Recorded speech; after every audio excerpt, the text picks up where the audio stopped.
We have the rock star herself, rock star of the No campaign, campaigning for the voice. It's ramping up on both sides. Even the left now recognise that she's a superstar, something we've been saying here on this show for many, many years. Jacinta Price, great to see you, Senator.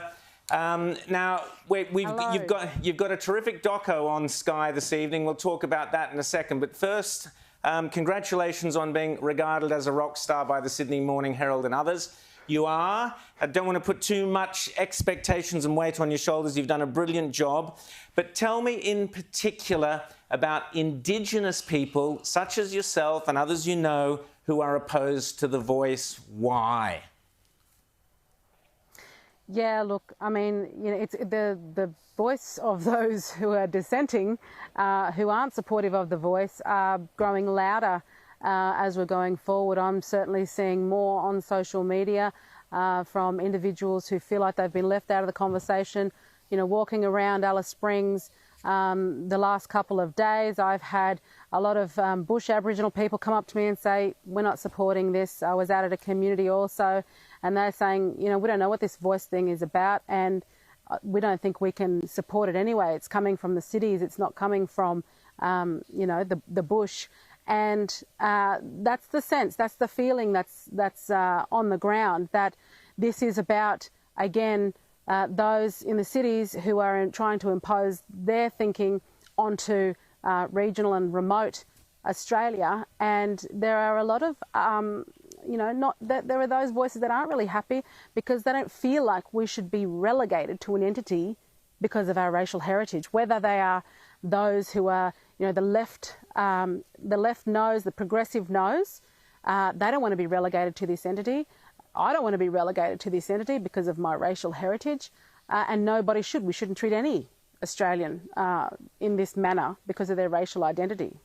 Well, you're definitely not in the city there, Jacinta. We can see in the background the birds are flying and it looks absolutely stunning, the red dirt of Alice Springs and the there. sun is shining. It's fantastic. Yeah. Tell us about the power structures within the Indigenous community, why there are so many Indigenous Australians who've just had enough of always being lectured down to. Yeah, look, you know, this is the problem, is that what you will see is you'll see a lot of heads of organisations who support the voice, the land councils, for example, and the little people on the ground. There are many who feel like they're not actually represented by these organisations, and rightfully so, and they don't feel like these organisations should be going out there and beating this drum on their behalf, because, you know, you've got different family groups, you've got those vulnerable people in communities who are often overlooked, disregarded, disrespected, and, you know, they're the people that I've interviewed in my documentary, those who are often under threat of violence and those sorts of things. And quite often in communities, it's the most aggressive that control everything. You know, there are some people who, in some communities, who have a go at me because I call it out. You know, it's funny that there's an article that's been making its way around saying, you know, because one individual suggested that I'm not Warlpiri or I'm not representative of Warlpiri people. So, you know, you get media jumping on that thing, saying, here is a senior Aboriginal man suggesting that, you know, Jacinta doesn't represent them. Well, that's the opinion of one man. I am seeking to smash the patriarchy, because Aboriginal women have not had our feminist movement yet. But it's okay for the media to jump onto this one individual and claim that that individual is representative of all Indigenous Australians, if you like, or, you know, a particular group of people. We all know we don't necessarily all get on, that's fair enough. This voice will just provide another opportunity for a platform for people to argue, disagree, and not get on with one another. As far as I'm concerned, it's not going to work. Liz. Jacinta, how do you find the receptivity in these remote areas where you are on the ground in Alice Springs, say, to your message of what is essentially empowerment and self-determination, as opposed to the yes campaigns perpetual message of blame and victimhood. Do you find people more inclined to latch on to the latter, or people who really feel lifed by the message that you bring? Look, people I want to get away from this welfare mentality, which is what the Voice model proposes. It's another, it's just an extension of welfare, the welfare mentality. People want to be able to utilise their own country for the purpose of economic opportunity, and there's so many barriers in the way of that. You know, if they could get up off the ground tourism ventures, if they could start a little business of their own where they become job creators and employing, you know, community people and family members. They're the sorts of things that people want to do in communities and are stopped from doing those things. I mean, it's the very reason why myself and Karen Little want to hold an inquiry into land council, statutory authorities and Aboriginal organisations, because if I, as a traditional owner, want to utilise a piece of my land to start a business, I have to apply for a lease through the land council. And because it's communally owned, well then, you know, those who surround and border the country determine what I can do with my traditional lands. And if there are those saying, well, what am I going to get out of it? I'm not going to get anything. Well, I don't want to support this proposal. It's no wonder barely any lease applications actually get up. And ultimately, that power and control is held by the land councils, not the actual traditional owners. They don't want, the land councils don't want to relinquish that power, because obviously there's millions of dollars at stake here through, you know, mining royalties and various other forms of royalties, federal funding. But ultimately, the role of the land council is, its days are up. And traditional owners, instead of having to live in socialist enclaves in remote areas, they should be able to determine how they utilise their own land to be job creators, you know, to have the same opportunities as Australians elsewhere in the country. That's the sort of thing that people want in communities.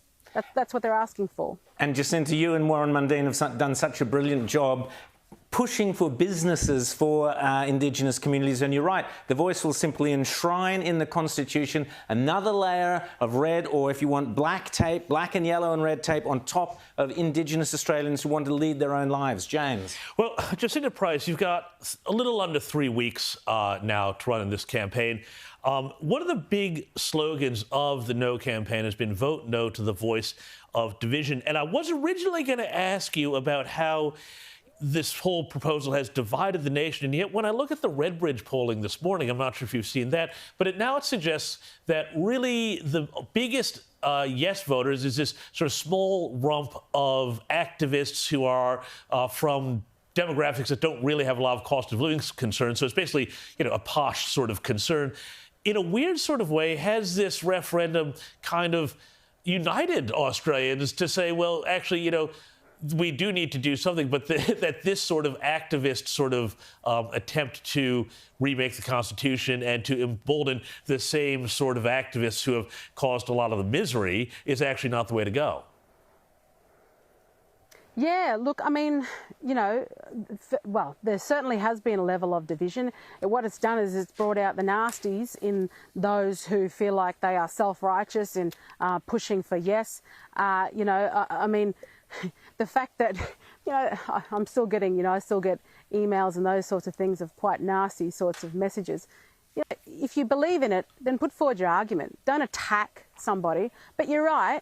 There is certainly a coming together of Australians over this issue, Australians who are absolutely sick to death of being called racist, Australians who want what's best for every single one of us and want practical ways forward, Australians who are sick of being divided along the lines of race, and a lot of Aboriginal people who are also, you know, usually not heard so much within this argument, who are pushing their way forward to make sure that they are heard, that no, we don't all think the same. No, we shouldn't all be treated as one group of people based on our racial heritage. And it really is, I mean, you know, it is the inner city elites, the Teals and such, that really, I mean, you see some of their posts and they're so full of virtue and smiling. We're doing this for Indigenous Australians, when they're absolutely and utterly removed from the circumstances of what's going on the ground in communities, and they're actually not interested.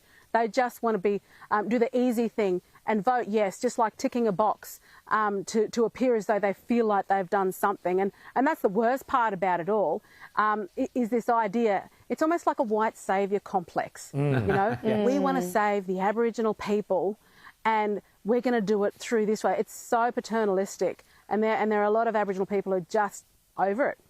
Now, Jacinta, just quickly, you've had many tragedies in your family over the years. You and I have spoken about them on a personal level on many occasions, but you're putting on tonight on Sky News a documentary you've made. It's nothing, it's away from The Voice. It's to do with a personal story in your family, Yimi Junga. Tell us about the doco tonight at 6 p.m. on Sky.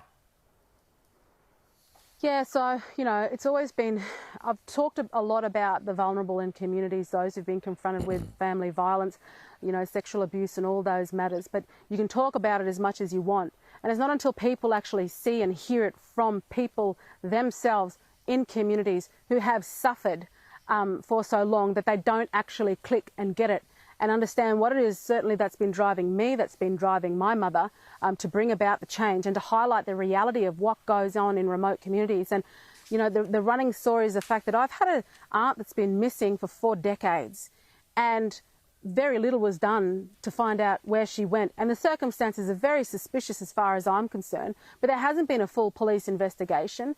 But she was given to a promised husband by her family, including her father, who was a former land council chair, who was a leading land rights activist, who told us, I mean, he's since passed away, but he told us that she had run away to Queensland, had 8, 10 sons, which is completely and utterly untrue. So if that's the story that's been peddled, well, what's actually happened to my aunt?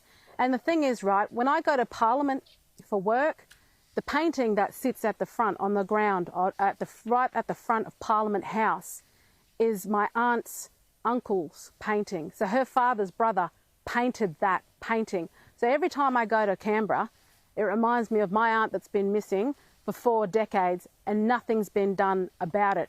Even, knowing that she was handed to a man who had already murdered his first wife and done jail time at the age of 14. And this is the reality of what's happened, and it makes me wonder how many other young girls, even kids, even men, that have just disappeared and were never reported missing. It's just, these are the sorts of things that need to be understood around the rest of the country about the reality of what goes on in communities, and to know that it's not colonisation that's driving the levels of violence. A result of that, it is because it's accepted within traditional culture. And until people get that in their heads, we can't even get to a starting point to address this issue in the first place.